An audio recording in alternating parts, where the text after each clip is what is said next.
Merci. Bonjour à tous. Donc, je suis David Blumenthal, je suis enseignant-chercheur à AgroParisTech. Je suis responsable d'une équipe qui s'appelle Homme Aliment Procédé, et dont le nom ne veut pas dire grand-chose a priori, mais en fait, on fait essentiellement de la perception sensorielle, analyse sensorielle et études consommateurs. Alors, effectivement, merci. Exactement. Donc, déjà, je tiens à remercier l'équipe Caliment de m'avoir proposé de participer aujourd'hui. Je vais remercier aussi Caliment d'avoir financé le projet IMExpert, qui est le projet qui est soutenu par Caliment et qui nous permet d'avancer sur ces problématiques de réalité virtuelle. Alors, concrètement, qu'est-ce qu'on essaye de faire? L'idée, c'est que la réalité virtuelle, c'est un moyen d'immerger des gens, des consommateurs, des professionnels, dans un environnement qui n'existe pas réellement, en fait. L'idée aussi étant qu'il y a une idée d'interaction avec l'environnement. Donc, c'est pas quelque chose qui est très, très récent. J'ai mis des petits exemples. On voit que le premier simulateur visuel stéroscopique qui date de 1939, donc c'est vraiment pas quelque chose d'innovant. Il y a eu plusieurs développements par la suite. Le premier vrai casque de réalité virtuelle, c'est 1970.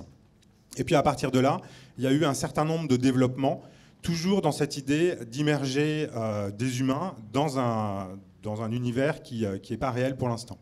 Donc on a par exemple les visiocasques et les gants de données, mais on a eu plus récemment des très grands écrans immersifs comme celui-ci, ou ce qu'on appelle un cave. Un cave, c'est des vidéoprojecteurs qui projettent une scène sur toutes les faces, enfin, quasiment toutes les faces d'un cube, et qui permettent à des gens de voir en stéréo et de se déplacer dans ce champ.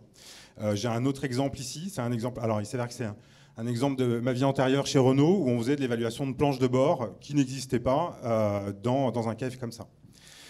Globalement, jusqu'à les 3-4 dernières années, la réalité virtuelle, c'était avant tout un outil pour les professionnels. L'idée étant que quelqu'un qui va concevoir un produit industriel, comme une voiture, un avion, enfin tout ce qu'on peut imaginer d'un peu lourd à prototyper, il pouvait utiliser ces outils pour se rendre compte de ce qu'il était en train de ce que l'équipe était en train de concevoir. Donc c'est avant tout un outil qui a servi à la conception de ce type de produit. Avec un point qui est assez intéressant à noter, c'est qu'en fait, l'idée de représentativité du futur réel n'était pas forcément le point principal dans ces outils, parce qu'en fait, comme on fait appel à des professionnels, ils ont une vision de qu'est-ce qu'ils ont dans un casque ou dans un cave et qu'est-ce que ça sera à la fin. Donc ils font eux-mêmes les opérations de passage de l'un à l'autre. À l'inverse, alors beaucoup plus récemment, on a eu des développements pour le grand public. Il y a plusieurs entreprises qui se sont lancées dans la réalité virtuelle. Le premier à avoir démocratisé ça, c'est l'Oculus Rift, qui avait été acheté. Donc ça, je rêve d'avoir un de mes fils qui me fait ça. C'est-à-dire que le jeune homme qui a développé ça à 20 ans, il s'est fait racheter son entreprise par plusieurs milliards de dollars par Facebook. Donc c'est une belle perspective d'avenir pour lui. Donc il y a eu l'Oculus Rift, il y a eu le HTC Vive, et puis Sony s'est lancé aussi dans ses casques pour sa PlayStation 4. Là, c'est des applications qui sont très grand public. Alors pour vous donner un ordre d'idée de vente, je crois qu'il s'est vendu en 2018 8 millions de casques de réalité virtuelle, un petit peu en retrait par rapport à 2017 puisqu'il y avait eu 10 millions de casques. C'est très très très inférieur au nombre de télés parce qu'on est autour, en 2017 je crois qu'on était autour de 290 millions de télés qui ont été vendues dans le monde. Maintenant on ne vise pas exactement le même public et puis c'est pas exactement les mêmes objets. Quoi qu'il en soit, on voit depuis 2-3 ans et en particulier grâce à Sony une augmentation des ventes ou en tout cas un taux de pénétration qui est supérieur.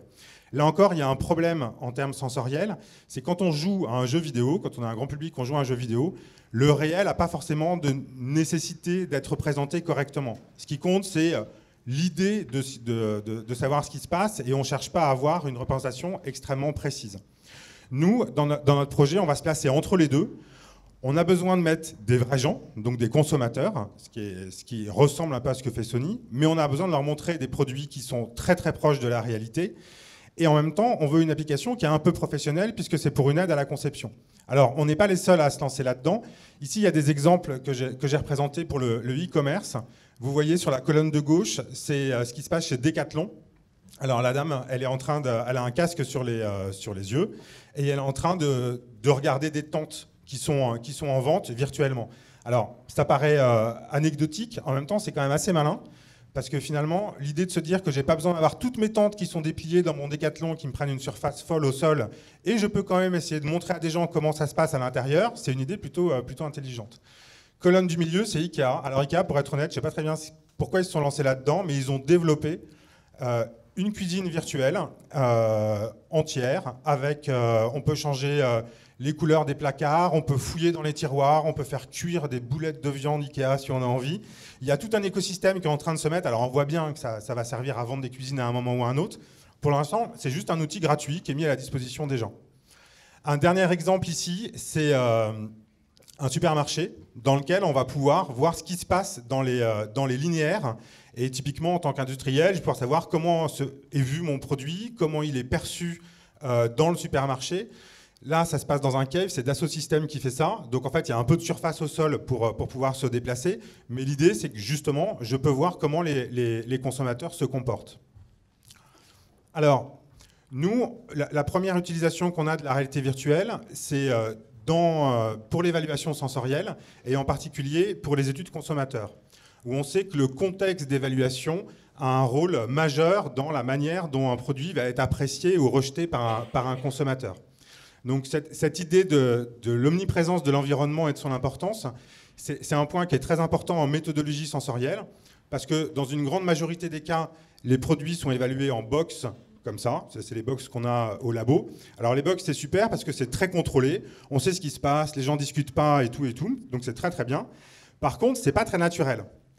Donc il y a d'autres types de tests, les tests qu'on peut faire à la maison. Alors là, c'est un hommage à Châtillaise et la vie est en long fleuve tranquille. Concrètement, en tant que testeur, je ne sais pas trop ce qui s'est passé à la maison en fait. Je ne sais pas comment est-ce qu'a été mangé mon produit. C'est sûr que c'est des conditions plus écologiques, comme on dit. En revanche, j'ai perdu le contrôle globalement sur ce qui se passe. Donc nous, ce qu'on cherche à faire ici, c'est proposer un environnement qui soit plus proche d'un environnement réel, tout en étant contrôlé, comme ça peut être dans un labo. Donc on va pouvoir mettre les gens dans un environnement pour qu'ils vivent une expérience qui ressemble à quelque chose de plus écologique.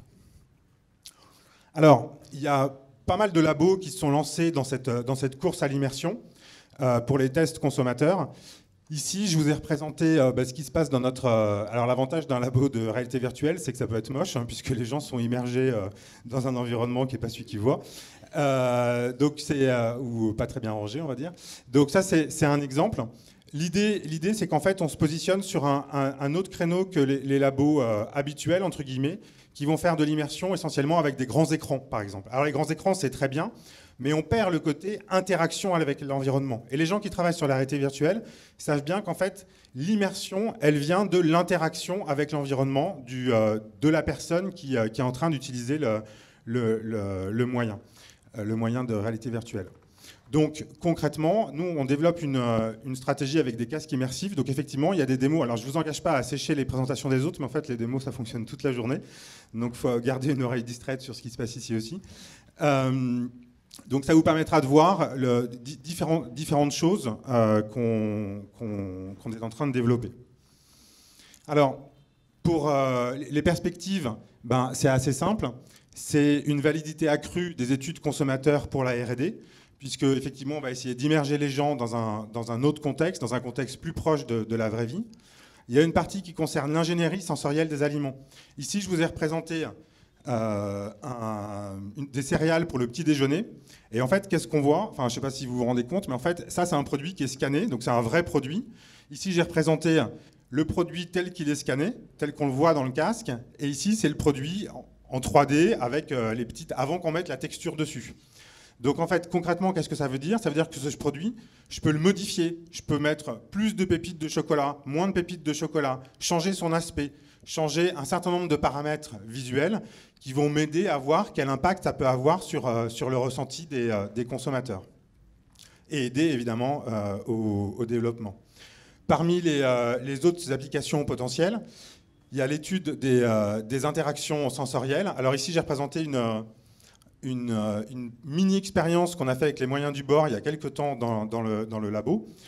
On avait pris des petites chips comme ça, dont on avait fait varier la couleur en les faisant plus ou moins cuire dans un four.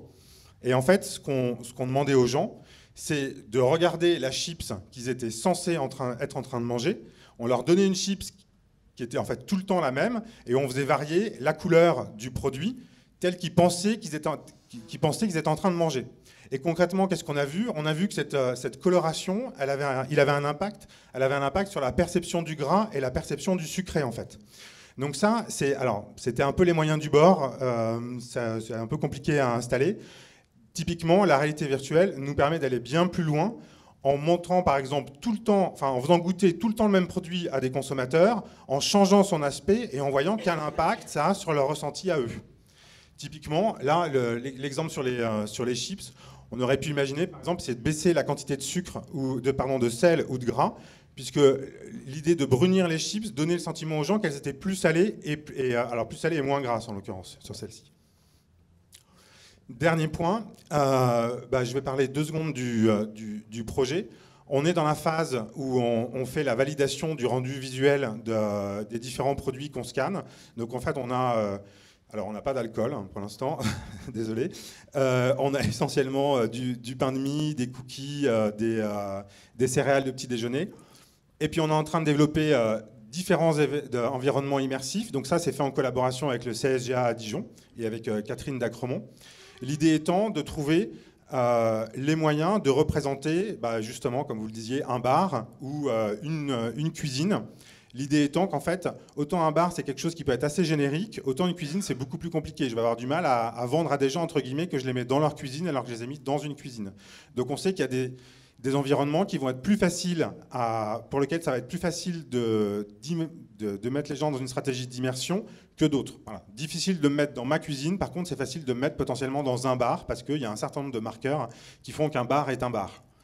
Et puis la dernière étape, ça sera de mettre en place des outils qui permettent de lier les aliments réels et virtuels.